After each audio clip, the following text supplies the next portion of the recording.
বসেন। তোমার ধান্দা হলো ছবি তোলা শুধু। বসেন বসেন না ভাই, বৈশা যান।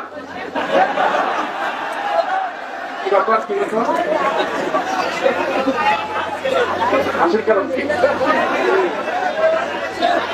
আমি কোনো ভুল উচ্চারণ করছি ভাই?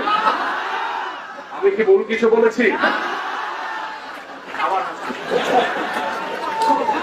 বসেন বসেন বসেন বসেন, বসে যান, বসে যান, বসেন বসেন, বৈশা যান। আইজাল আলী বসে যান, বসে যান। এগুলো এডিটিং করা যায় না। বসে যান।